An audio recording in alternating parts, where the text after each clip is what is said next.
Last lecture में मैंने आपको परमुटेशन एंड कॉम्बिनेशन की बेसिक्स बताई थी। अगर आपने उस वीडियो को नहीं देखा है तो आप पहले जाइए उस वीडियो को देखिए।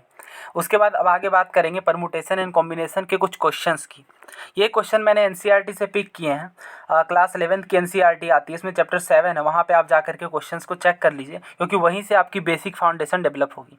ये बहुत लेंथी चैप्टर नहीं है, बट हर साल सीएपीएफ और सीएससी के जो सीसेट पेपर होती है उसमें 3 से 4 क्वेश्चन देखने को मिल जाते हैं।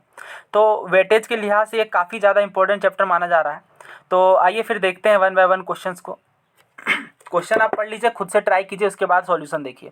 Find the number of 4 letter words with और without meaning which can be formed out of letters of the word rose where the repetition of letters is not allowed. कैसे सॉल्व करेंगे इसे? आपको बोला जा रहा है आपको 4 लेटर का वर्ड बनाना है जो कि रोज ऑलरेडी है, बट आपको ये बोला गया है कि आप इसे आगे पीछे करके वर्ड जो जितने भी लेटर्स हैं रोज के अंदर कितने लेटर्स हैं, तो आप बोलेंगे 4 हैं। कौन कौन से? ROSE, right. इन 4 लेटर्स का यूज करके आपको नए वर्ड्स बनाने हैं। तो देखिए आपको इससे करने की सबसे बेस्ट अप्रोच क्या होगी। सबसे पहले आप यहाँ पे सबसे पहले आप यहाँ पे 4 बॉक्स को बना लीजिए। 1 2 3 4, राइट। अब आपको इसे फिल करना है। फिल करने के लिए आपके पास क्या क्या ऑप्शन है? 4 लेटर्स हैं, R है, O है, S है, E है। आप इन चारों में से किसी भी एक को ले सकते हैं। 4 मान लीजिए मैंने R को ले लिया स्टार्टिंग में, तो अब मेरे पास कितने ऑप्शन बचे? O बचा, S बचा और फिर E बचा, यानी 3 तरीके बचे।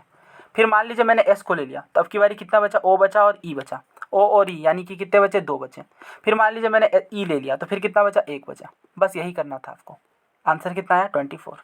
मान लीजिए यहाँ पे लिखा रहता रिपीटेशन इज अलाउड, तो क्या बन जाता? 4 × 4 × 4 × 4, 4 बार 4। क्यों? क्योंकि वहाँ पे आप जब यहाँ पे R लेते तो आप दोबारा भी R ले सकते थे, क्योंकि रिपीटेशन तो अलाउड होती। या फिर मान लीजिए आपने फर्स्ट टाइम O लिया, आप फिर से O ले सकते थे।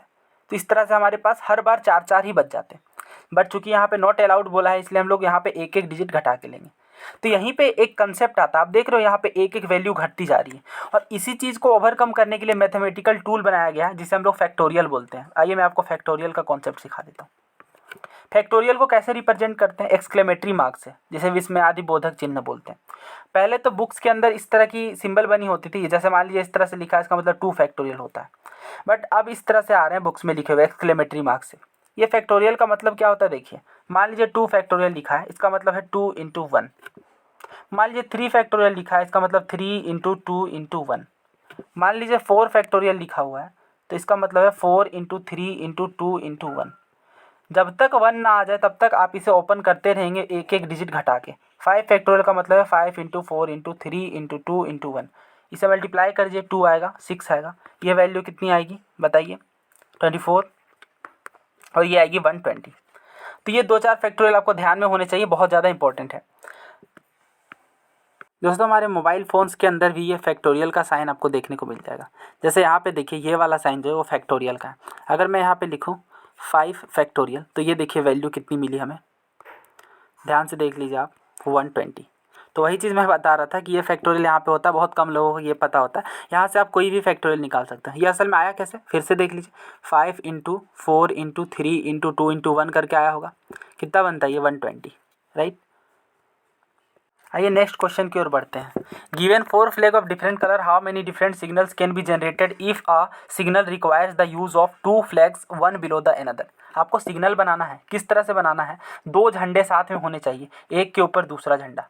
मान लीजिए ऊपर ये मैंने 2 फ्लैग की मतलब 2 इस तरह से सिग्नल बना रही है, जिसमें आपको ऊपर में कुछ और कलर रखना है और नीचे किसी और कलर का फ्लैग रखना है। आपके पास कितने ऑप्शंस? हमेशा ऑप्शंस पे फोकस करिए। 4 तरीके हैं, 4 फ्लैग्स हैं।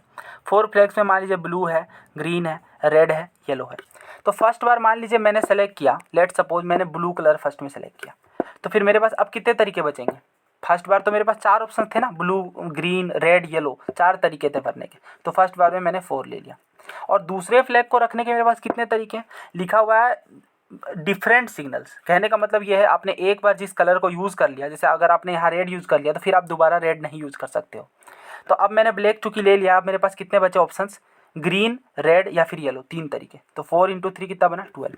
अगर यहाँ पे बोला जाता कि how many same colour same signal, तो 4 × 4 16 बन जाता। अब ये 12 तरीके कौन कौन से बन रहे हैं आप समझ रहे हैं ना? देखिए ब्लू के बाद आप ग्रीन रेड येलो कुछ भी ले सकते थे, 4 तरीके यहाँ से बन गए। फिर रेड के बाद ब्लू ग्रीन येलो इस तरह से ले सकते थे, 4 तरीके यहाँ बन गए। इस तरह से 4 4 16 बन जाते। बट कब? जब यहाँ पे रिपीटेशन अलाउड होता। लेकिन यहाँ पे रिपीटेशन अलाउड नहीं है, इसलिए आपके पास 3 3 3 करके 4 पेयर्स बने और टोटल 12 बन गए। अगर ये आपको थोड़ा डिफिकल्ट लग रहा है तो कोई बात नहीं, अभी आगे बहुत सारे क्वेश्चन आएंगे और ये आपको पूरी तरह से क्लियर हो जाएगा। इस क्वेश्चन को देखिए, एक्सरसाइज 7.1 का क्वेश्चन नंबर 5 है।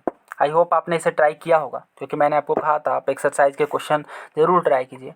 अ coin is toss 3 times and the outcomes are recorded. एक कॉइन को 3 बार टॉस किया जा रहा है। How many possible outcomes are there. तो देखिए, मान लीजिए यहाँ पे आप 1 2 3 3 बार आपने टॉस करना है। पहली बार आप टॉस करेंगे तो क्या क्या ऑप्शन बन के निकल करके आएगा, या तो टेल या फिर हेड, राइट, 2 पेयर। फिर मान लीजिए फर्स्ट बार में टेल आ गया, फिर सेकंड बार में कुछ भी आ सकता है, टेल या फिर हेड, यानी फिर से 2 तरीके। फिर यहाँ पे टेल या फिर हेड कुछ भी आ सकता है, यानी टोटल बने 2 × 2 × 2 यानी 8 तरीके। क्या इस क्वेश्चन को करने का यही तरीका था? नहीं, और भी तरीके हैं आपके पास। जैसे अगर आप यहाँ पे लिख लेते हैं कि हाँ फर्स्ट बार में हेड आता या फिर टेल, फिर सेकेंड बार में कुछ भी आ सकता था, हेड या फिर टेल, राइट। फिर यहाँ पे मान लीजिए फर्स्ट ही बार में टेल आ जाता, तो फिर सेकंड बार में कुछ भी आ सकता था, हेड या फिर टेल। फिर ऐसे ही आप आगे बढ़ते तो यहाँ पे भी हेड या फिर टेल आपको देखने को मिलता। यहाँ पे अगेन हेड या फिर टेल। फिर थर्ड बार में भी ऐसे ही होता, हेड या फिर टेल। फिर यहाँ पे हेड या टेल। आप देख रहे हैं यहाँ पे कितने पेयर बने। फर्स्ट वाले में हेड हेड हेड, फिर हेड हेड टेल, फिर हेड टेल हेड, फिर हेड टेल टेल। इस तरह से टोटल कितने पेयर बन जाते हैं? 3 6, उसके बाद आपको यहाँ पे 9 देखने को मिलते हैं। इस तरह से आप टोटल इसे गिन लीजिए। 16 ही आया था ना, ये कितना आया था? 3 बार ही टॉस करने को बोला गया था, तो 8 आएगा। 8 पेयर बनेंगे ऑफकोर्स, ठीक है। तो ये 8 पेयर्स बनते हैं। कौन कौन से देख लीजिए, 1 2 3। ये जो 3 बन रहे हैं ना मिलके, देखिए ध्यान से देखिए, यहाँ पे लिख दे रहा हूँ, हेड हेड हेड, ये कलर मैं रेड ले लेता हूँ। फिर यहाँ पे हेड हेड टेल, तो ये तीनों मिल करके एक बन रहा है सिंगल, ठीक है। इस तरह से टोटल 8 बन जाएंगे। आई होप ये भी तरीका आपको क्लियर होगा। अगर आपको इसमें डाउट है तो फिर प्रोबेबिलिटी से भी काफ़ी सारे क्वेश्चन आते हैं, वहाँ ये टॉपिक दोबारा रिपीट होंगे। आइए नेक्स्ट क्वेश्चन देख लेते हैं। आइए दोस्तों, एक इंपॉर्टेंट थ्योरम समझ लेते हैं। The number of permutation of n objects where p objects are of the same kind and rest are different. तो इसका फॉर्मूला बनता है n factorial by p factorial. इसका मतलब ये है कि अगर आपको पूछा जाए एप्पल वर्ड का अगर आपको परम्यूटेशन बनाना है टोटल, तो ये कितना निकल करके आएगा। इसका मतलब ये है कि आप कितने तरीक़ों से इस वर्ड को APPLE को सजा सकते हो, राइट। तो देखिए इसे कैसे करते हैं। फिर आप गिन लीजिए कि कौन सा लेटर रिपीटेड है। यहाँ पे P जो है वो 2 बार आ रहा है, बाकी सब 1 बार आ रहा है। यूँ तो सिंपल तरीक़ों से आप देखते हैं और आपको कहा जाता है कि इस वर्ड को आपको 5 लेटर के वर्ड्स को अरेंज करना है, तो आप कहते हैं इसका आंसर फिर 5 फैक्टोरियल बन जाता, 5 × 4 × 3 × 2। बट चूंकि यहाँ पे एक लेटर रिपीट कर रहा है, इसका मतलब ये है कि आपको 5 फैक्टोरियल अपॉन 2 फैक्टोरियल करना पड़ेगा। क्यों ऐसा हो रहा है? क्योंकि ये जो वर्ड है ना, जब आप इसे बनाओगे, ऐसे सॉल्व करोगे, तो ये वर्ड आपको 2 बार आ जाएगा, और 2 बार आ जाएगा तो फिर आपको डबल एरर वाली बात हो जाएगी, क्योंकि यहाँ पे आपको रिपीटेड सीरीज नहीं करनी है, मतलब एक ही वर्ड को दोबारा रिपीट नहीं करना है। अगर ये आपको क्लियर नहीं हो रहा है तो कोई बात नहीं, बस आप सिंपल बात ध्यान में रख लीजिए कि अगर कोई लेटर रिपीट होता है तो उसे हम लोग डिवाइड कर देते हैं। आइए क्वेश्चन से मैं आपको इस बात को समझाता हूँ। आपने इस तरह के क्वेश्चन एग्जाम में जरूर देखे होंगे। Find the number of permutation of the letter of the word Allahabad, ठीक है। तो इसमें आपको क्या करना है, देख लेना है कि कौन से वर्ड, जैसे ए की अगर मैं बात करूँ तो यहाँ पे कितने ए हैं, 1 2 3 4 है ना, टोटल 4। अगर एल की बात करूँ तो एल कितने हैं, 1 1 2 है टोटल। फिर एच सिंगल है तो उससे मुझे दिक्कत नहीं है, सिंगल वालों से कोई प्रॉब्लम नहीं, क्योंकि 1 फैक्टोरियल अगर आप लिखोगे भी तो उससे फ़र्क नहीं पड़ेगा। फिर कितना है बी, बी भी एक ही, बस इतना ही है। तो आपके पास यहाँ पे टोटल कितने लेटर बन गए, 1 2 3 4 5 6 7 8 9, 9 बन गए ना। तो आंसर इसका बनेगा 9 फैक्टोरियल अपॉन ये 4 फैक्टोरियल और फिर 2 फैक्टोरियल। जो जो लेटर रिपीट करते हैं उन्हें आपको डिवाइड करना है। क्यों? क्योंकि फिर आपको एरर डेफिशिएंसी आ जाएगी, यानी एक ही लेटर 2 बार रिपीट हो जाएगा अगर आप उसे नहीं करोगे तो। अब इसे आप सॉल्व तो कर ही लेंगे। देखिए सॉल्व करने का क्या तरीका है, आपको जाना है कैलकुलेटर में और इसे ढूंढ लेना है। नहीं, ऐसा बिल्कुल नहीं करना है, वो कैलकुलेटर का कभी भी प्रयोग नहीं करना है। देखिए आप इसे क्या क्या करेंगे, आपको 9 फैक्टोरियल बोला गया है ना, तो यहाँ पे अगर आप इसे ओपन करोगे तो 9 × 8 × 7 × 6 × 5 × 4 × 3 × 2 × 1 होगा। देखिए मैं अगर ऐसे मैं आपको एग्जांपल से समझा देता हूँ। मान लीजिए अगर आपको बोला जा रहा है 5 फैक्टोरियल, तो आप यहाँ पे क्या लिखते हो, 5 × 4 × 3 × 2 × 1, राइट। तो आप यहाँ पे जहाँ चाहो वहाँ पे फैक्टोरियल लगा सकते हो। जैसे 5 × 4 फैक्टोरियल आप इसे लिख सकते हो, क्योंकि ये तो 4 फैक्टोरियल ही है ना। आप इसे 5 × 4 × 3 फैक्टोरियल लिख सकते हो, राइट। तो उसी का इस्तेमाल करना है। ये आपको क्वेश्चन करते हुए आ जाएगा, ये कोई बहुत बड़ी स्किल नहीं है। तो यहाँ पे मैं लिख लूँगा 9 into 8 into 7 into 6 into 5 into 4 factorial. क्यों? क्योंकि नीचे में पहले से 4 फैक्टोरियल है, और इंटू 2 फैक्टोरियल। 2 फैक्टोरियल का मतलब 2 होता है, क्योंकि 2 इंटू 1 तो 2 ही आएगा। अब इसे आप कट कर दीजिए, 4 फैक्टोरियल से 4 फैक्टोरियल कर दिया, 2 3 जा 6। आपको क्या करना है, 9 इंटू 8 इंटू 7 इंटू 3 इंटू 5, वही आपका आंसर है। अब इसे बस मल्टीप्लाई कर देंगे, ये आपका आंसर आ जाएगा। सो आई होप ये आपको क्लियर हो गया होगा। दोस्तों CAPF 2021 में एक क्वेश्चन आया, वहाँ पे आपको बोला गया था ये जो वर्ड है कोरोना, CORONA, इसे आप कितने तरीक़ों से बना सकते हो, इसका परम्यूटेशन बनाना था आपको। दोस्तों ये क्वेश्चन पूछा गया था CAPF 2021 में, यहाँ पे मैंने लिख दिया है। आपको बोला गया था how many different words with और without meaning can be formed by using the letters of the word covid. Covid था वो वर्ड। तो बताइए कितना ईजी हो जाता है ये फिर, क्योंकि यहाँ पे आपको कोई भी लेटर रिपीटेड नहीं दिख रहे हैं। तो 1 2 3 4 5, आंसर क्या बना, 5 फैक्टोरियल। कितना होता है, 120। अगर आप फिर भी आपको दिक्कत है तो आप फिर ऐसे बॉक्स बना लीजिए। पहले लेटर को कितने तरीक़ों से भरा जा सकता है, 5 से। फिर अगर आपने C यूज़ कर लिया, मान लीजिए आपके पास कितने तरीके बचे, 4, फिर 3, फिर 2, फिर 1, मल्टीप्लाई कर दीजिए आप इन्हें, 120 ही आएगा आंसर। दोस्तों ये NCERT का एक्सरसाइज 7.3 है। आप इसकी PDF डाउनलोड कर लीजिए या हमारा टेलीग्राम चैनल ज्वाइन कर लीजिए, वहाँ पे आपको ये PDF प्रोवाइड कर दी जाएगी। आपको इन क्वेश्चंस को ज़रूर करना है, कुछ क्वेश्चंस काफ़ी बेहतरीन है। मैं 1-2 क्वेश्चन और करवा दे रहा हूँ आपको। जैसे 10 नंबर का क्वेश्चन है, in how many of the distinct permutation of the letter Mississippi do the 4 I's not come together. क्या ये क्वेश्चन मुश्किल है? नहीं, सेम तरीका हम लोग को अपनाना है, बस गिनते जाना है लेटर कितने सारे हैं। जैसे M हमारा कितना है, 1 ही है। I कितने पीस है, गिन लीजिए, 1 2 3 4, 4 है ना I। फिर S देखना है, S कितने हैं, S भी है 4 हैं। कहाँ कहाँ पे, 1 2 फिर 3 4। फिर P देखना है, P कितने हैं, P 2 है। टोटल कितने बन गए, 11 बन गए। बस 11 फैक्टोरियल बाय जो जो चीज़ें आपके पास एक्स्ट्रा आ गई हैं, जो जो चीज़ें रिपीट हो गई उन्हें आपको डिवाइड कर देना है, यानी 4 4 और 2 से डिवाइड करना है, राइट।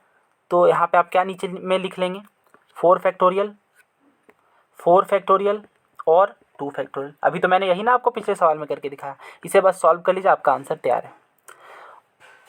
एक क्वेश्चन इसमें और देख लीजिए, वो भी बहुत इंपॉर्टेंट है। वो क्वेश्चन है 8 नंबर। अगर आपको ये क्लियरली विजिबल नहीं है तो आप फिर इसका PDF डाउनलोड करके क्वेश्चन मिला लीजिए। 7.3 का है ये exercise 7.3 class 11। How many words with और without meaning can be formed using all the letters of the word equation. EQUATION। इसमें तो कोई भी वर्ड, कोई भी जो इसमें लेटर है वो रिपीट नहीं कर रहा है, ध्यान से देख लीजिए। E भी एक बार है, Q भी। तो जब रिपीट नहीं करता तो फिर तो हमारे लिए काम आसान हो जाता है, हमें कुछ भी डिवाइड नहीं करना पड़ता। एग्जैक्टली वंस, एक बार आना चाहिए। 1 2 3 4 5 6 7 8, 8 फैक्टोरियल निकाल लीजिए, काम खत्म। 8 इंटू 7 इंटू 6 इंटू करते जाइए। अगर आपको ये फैक्टोरियल वाले में दिक्कत होती है तो इसे क्या कीजिए, सबसे पहले 8 बॉक्सेस बनाइए। 8 बॉक्सेस आप बना लीजिए। यहाँ पे 8 बॉक्सेस को फिल करने के तरीके ढूंढिए, 1 2 3 4 5 6 7 8।